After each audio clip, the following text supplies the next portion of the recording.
Le projet Boukangalonzo, qui semble être la plus grande escroquerie d'État depuis la zaïanisation.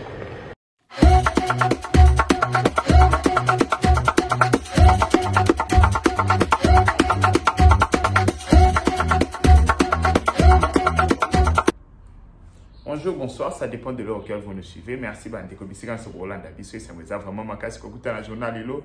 Merci pour la confiance, nous sur Bozope Sabisso et Saint-Weza Makasi.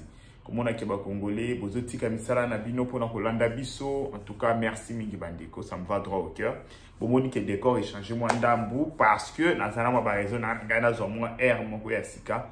Moi, je ne peux pas Sika, Ndenge Zalaka. Yango, Moni, a changé mon décor. Na yenango sala émission na salon na bisa bino ki émission bobanga na binoté to ana to benga ngo studio en bilan pour informer bino correctement na profiter na pesa mbote na bandeko nyonso o bazana Angola, Afrique du Sud, partout, plus particulièrement ndeko Trésor Mwamba, ndeko honorer vous la bandeko nyonso na pesa bino mbote partout bozali pour ebike combat weza ya biso tout eza na ko simba na maboko. Et ils allaient bien, à Bossani Petendeko, Bev, Chimini, Bandeko Nyonso. En tout cas, il y a combat, ils ont combat à Bisso Nyonso. Donc, surtout Simba, il y a beaucoup de toques, Bosso. Mais surtout, qui est dispersé, il y a plein Bandeko. Bandeko Nanga, le 21 mai 2025. Le 21 mai 2025, tout le monde qui est Bisso Nyonso, tout le monde qui mis sous braquet dans l'Assemblée nationale. Pour la ligne, tout le monde qui mis sous braquet dans l'Assemblée nationale. Lobi boyebi ke ba kondanaki Matata Ponyo na 10 ans de servitude pénale. Donc 10 ans de travaux forcés. Et puis baloba ki ba boto la biloko nyonso oya tongi oya zui, ce qui inclut même l'université Matata. Lobi na mekai ko pesa bino éclaircissement sur cette question. Na mekai ko pesa bino comment le juge a été très honnête, très ouvert à tangi ba charge nyonso contre Matata Boye. À répertorier Yango Bandeko. Na yebisi bino de ba français balobaka et ça là qui froid au dos. Moutou normal a koki jamais ko défendre Matata. Mais ce que je craignais est arrivé. Bolanda na nous déclaration ya maman Oyo Bolanda. Et chasse à l'homme judiciaire dont sont victimes les Maniémiens. À titre d'exemple, nous pouvons citer les cas suivants. Salomon Kalondadela, condamné injustement par la justice militaire. 2. Seth Kikundi, condamné injustement par le tribunal de paix de Kinshasa-Gombe. Bernard Takai Ngumbi, arrêté injustement par le parquet près la cour de cassation. 4. Matata Ponyo Mapon, poursuivi injustement avec ses immunités parlementaires et risque d'être condamné par la Cour constitutionnelle, du reste incompétente pour juger un ancien Premier ministre. A contrario, l'ANC Maniema, comme tout autre citoyen congolais, épris du bon sens, assiste à l'impunité vis-à-vis de certains compatriotes d'une catégorie bien déterminée, alors que les soupçons graves pèsent sur leurs épaules. Nous pouvons citer, à titre d'exemple, le détournement de 126 millions de dollars du projet de construction de l'aréna de Kinshasa par M. Nicolas Kazadi. Le détournement de 32 millions de dollars du projet d'impression des bulletins scolaires par M. Tony Mwaba. Le détournement de 697 millions de dollars du projet d'impression des cartes d'identité biométrique par M. Richard Ilunga. La liste est longue et j'en passe. Cette façon de procéder donne l'expression comme si la République appartient à une tribu quelconque ou à une catégorie de Congolais bien déterminés. Bandeko Bomoni, Mama Oyo abimi azoloba, nous, ressortissants de Maniema, nous condamnons. Et loko na pekisa qui la fa passer. Mais ya bandeli yango kaka. Et pourtant na pekisa ki yango. Na lobi bandeko. Na kana posa na mona. Bato yu. Tangu mwana na bango azokoma ministre. Tangu mwana na bango azokoma premier ministre. Na mona bango baya basimba lettre. Bacha mwana na bango en garde ayiba te. Baloba nous ressortissants de Popo Kabaka, nous mettons en garde notre digne fils de ne pas voler. Bandeko. Nous mettons en garde notre digne fils à détourner té. Nous mettons en garde notre digne fils à salamabete. Bochaka jamais bananabino en garde. Mais boza wana kaka pona koya ko défendre bananabino soki bayibi. Bandeko. Siko yo ngape na posa basala boy. Nous, ressortissants du Bandundu, nous sommes satisfaits par exemple de bakangiye parce que projet wana ngaki mi makambo ya bien na Bandundu. Siko awa projet simbité na Bandundu. Nous les ressortissants du Bandundu. Biso peto sala ya biso communiquer pona ko dénoncer makambo Bukanga Lonzo parce que préjudice et na nous d'une fils de Bandundu. To sa andeni. Oui bisanga. Moi na bino ayibi na Bandundu aketonga na Kindu. Sikoyo, toke na fibre tribale au Bukibo Kenango. To sa andeni to lobanini. Nous les ressortissants de Bandundu. Grand Bandundu, to lobanini. Bandeko, vous voyez un peu. C'est ça que j'essaie de vous expliquer à tout moment. Attends, vous avez du mal à me comprendre. Mais vous pouvez comprendre que Ezoko a arrangé bisoté.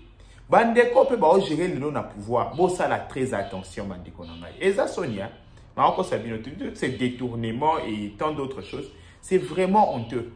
Bon, quand c'est quoi, ça nous arrange, mais Eza dignité.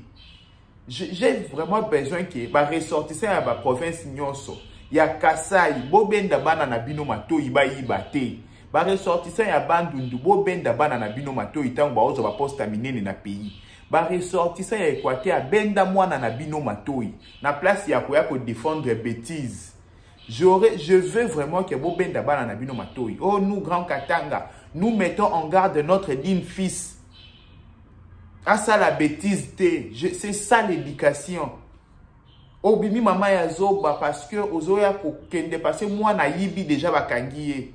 Okomi koloba ko tia en garde. Non, mama ya maye leza o wapi eza oyoyo avant moi na akende ko yiba aza ko pekisa mwana aza ko loba tala. Soki ba nommé na poste moko yo kisa province na biso nini pese ko yo kisa yango sonité pardon. Ayo kisi maniema soni. Moi na bino muyibi. Bandeko, webi matata azaka moko exceptionnel. Na ba o ba ebi histoire, te no ba terminer histoire moi bo. Bandeko jour moi to fanda avion elongwe na altitude. Likolo. E bambami na se avion wana panzani. Bandeko, avion wana elongwa likolo na altitude et raté décollage te elongwe likolo e panzani. Na kati avion wana bafanda ki boyi nde na fandi boyi kande na kiti na fandi awo bafanda ki Matata Ponyo Augustin Katumba Mwake Marcelin Chichambo na ba pilote na avion mobimba ba pilote ba panzana mitu Augustin Katumba Mwake moye ba fongola cercueil ezala kité entre guillemets aza décomposé a panzani parce que avion longwa ki na altitude mais deux personnes Moko azwa kaka traumatisme crânien. Matata Ponyo. Mapon. Azwa kaka traumatisme crânien. Abika après 2 semaines a commis premier ministre. Nalobi webandeko nangai. Mutu azwi traumatisme crânien. Mutu avion longwe likolo betamina sa kufate. Cyborg. Robot. Matata était un robot. De bozo mona ewana bandeko. Nabi Matata Ponyo aza robot. Bino bo mona mutu nga na omona robot bandeko. Avion longwa likolo e betana na se. Katumba mwaka panzana. Ba pilote ba panzana. Mais Matata cyborg robot. Alendi. Abima mobimba. Abima mobimba na avion bandeko. Mutu abongo boge sakana nae. Bandeko. Oyebi ki na biso ki moko. Amboko ba sakana na biso tempo lokwa ba mikeke. Ba okanisa. Ba mi pesa ki déjà plaisir wana ba sakana toujours na biso ba sakana. Ba bité congolais bina zoba na biso mobobe. Nyonso to mimila banda bondi. Ngandeko. Ba balobi congolais zoba na biso mobobe nyonso to banda mimile ondi. Taka mutu avion longwe likolo betani na se ya kufité. Après 2 semaines a commis premier ministre. Ça ce n'est pas bien. Donc de ce côté-là, on a sûr et ça bien été. Et puis la fois passée dans ça qui vidéo moko pour na makambo etali salubrité na Kinshasa. À ça là qui je me rappelle il y a cela 3 semaines na mois d'avril. Et Dieu merci, le pasteur Marcelo Ayoki. Landa, il y a cela 3 semaines, moi extra vidéo. Avec Mandala la Otocha, les gens se sont organisés. Même na lieu na bango prière baza organisé bandeko. Mais vous trouvez l'église na katikati ya foulou. Pasteur, vous ne pouvez pas demander à vos fidèles ba nettoyer talibanda. Wana na olobi na ba pasteur. Pona ba église ndenge komi ebele na kin. Ceux qui ba pasteur ba koya ta ko assainir. Liboso ba église na bango te. Mais le pasteur Marcelo a sali premier pas na moni abimi a lobi ke nzamba révélé ye. Makambo na loba ki a cela 3 semaines, nzamba siko a joué a révélé au pasteur Marcelo. Landa pasteur Marcelo. Shalom, ba Congolais na ba Congolaise. Lelo to bandi opération bongisa liboso na yo. Alors na yaki église na moni poto belé, bandi ko se plaindre. Nzamba ebsinga, oza se plaindre, mekasi. Oza maboko te, oza na makolo te, bongisa. Yebisa bandimi elongo bo bongisa liboso ya église avenue au place Tozali 2e rue, quartier industriel limité. Alors lelo to bandi mardi. Vous allez chaque mardi na avenue Oyo à partir à 10h pour nos bongisa kino penza et kokoma avenue Ndenge Sengeli. To sengi ba pasteur mususu basala ndenge moko liboso ba église na bango, to sengi congolais nyonso liboso ndako na yo to bongisa ezala ba pasteur, ezala ba leader politique, ezala ba leader musique, ba leader sportif. Mutu nyonso to lancer opération Oyo poto komi bangulu, ngulu nde avivara na poto ngulu nde a supportera potopoto kandi mara potopoto biso toza bato nzamba sali na image na ye tokoki ko sepela na potopoto te ko vivre au kansa bangulu ya solo ba konze sengeli basala par na bango mais biso pe toza batu en attendant basala biso to sala nana tikete nzambe apambola bino pe apambola mboka na biso amen. Nzamba révélé Omoni, parce à Marcelo, on a révélé que a propriété liboso église. Menga, na expliqué qui bango déjà que bacha ba propriété liboso église na bango. C'est vraiment une bonne chose, hein, acte passé à Marcelo à Sali. C'est quelque chose à encourager parce que ceux qui va pasteur nyonso, ba sali de quoi pasteur à Marcelo. Bandeko, Kinshasa, a été comme ma propre propriété, mais il faut au moins souffle. Moi, je veux vraiment que le pasteur va bien battre que non, toi, on a posé tout ça la campagne mort de prière, mais sous la film, mais tu vas comme il peut y belé, vas-y, va si on va pas on a banni, va vite au bon santé là. Toute sa propriété, ça sera vraiment une bonne chose. Côté wana to beteli, pasteur Marcelo Maboko. Bandeko, il quand bon sous photo poursuivre, non, il y a premier accord. Que vous qui bisognon ça, moi blocage déjà quelque part, d'accord. Na ba discussion, on a fait une discussion isa ébélé. La minute de l'Assemblée nationale, Parlement a traité déjà tous les accords au Yezali. Na yoka ki bateau yo, na ko lo bateau ba ma l'été. Mais na yebi comment on qualifie ba monter, sont des gens qui n'aiment pas trop apprendre dans la vie. Na yoki baza ko lo bateau, tu sais qu'il va signer les accords sans consulter le Parlement. Mais ba éviter que ba ya kana Parlement avec un projet d'accord. Ba ya kana Parlement ma beaucoup pas mbaté. Donc le col américain va soumettre qui biso déjà projet d'accord biso to soumettre un mot sur un parlement pour une étude approfondie ndenge procédure ezalaka. Donc ici les gens ba bima ebelé le quoi ba yebelo moi et pourtant ce sont des ignorants. Ba éviter que procédure ezanam que nous on doit d'abord aller parler, avoir un projet d'accord et c'est à nous de soumettre ces projets d'accord à l'Assemblée nationale, ce qui a été fait en bonne et due forme, la minute où l'Assemblée nationale déjà a une copie.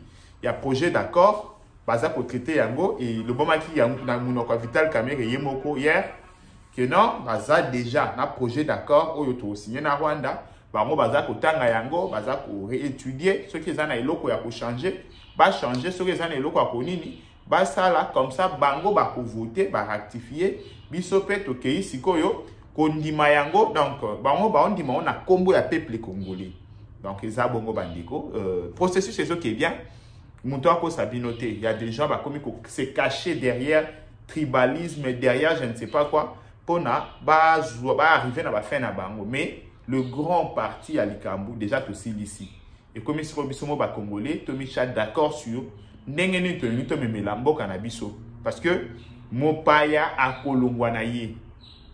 On a tout mis en œuvre. To miser nyonso po to débouter ba Rwanda libanda. Mais le grand problème est quoi sima. Comment to gérer après bapaya? Comment to gérer Congo après makambo nyonso bandiko? Ba territoire na biso to récupérer na biso ngo. Moutoko sabinote ke baza wana éternellement. On va récupérer nos territoires. C'est parce que ce sont nos territoires bandiko. Ce que ça qui peut-être que tukenda ko yiba ba territoire mort boye, ba yo récupérer on peut comprendre. Mais ce sont nos territoires congolais. Nous allons récupérer ces territoires des gré ou des forces. Ezaya biso. Donc même ceux qui occupent ces territoires-là en ce moment, ils savent qu'ils sont chez autrui, basés par la bangote. Ils vont rentrer chez eux. Et nous allons récupérer nos territoires.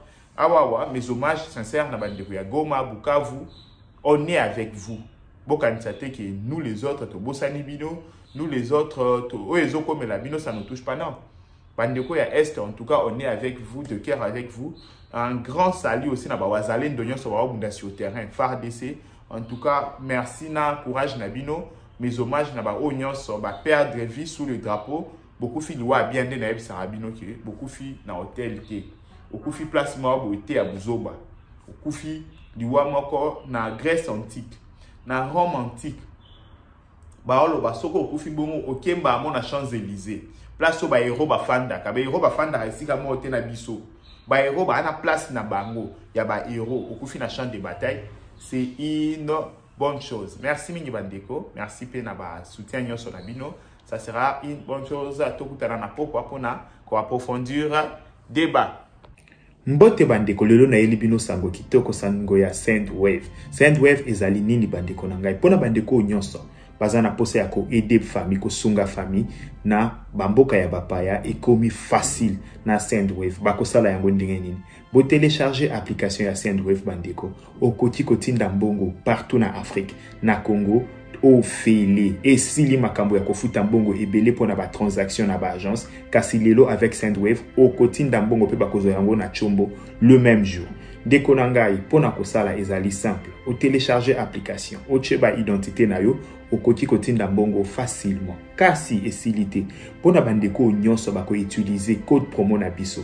Tosha TV, Bazalina 10 € supplémentaires. Donc, ce qui ou télécharger application, tangu ya kotinda na place ya code promo au komi Tosha TV, Ozalina 10 €. Cela veut dire quoi? Ce kotindi 50, bakozwa 60. Ce kotindi 70, bakozwa 80. Koume la te bandeko, kende ko télécharger Sendwave na yo, mbala moko osala transaction ya liboso avec Sendwave, transaction facile et rapide.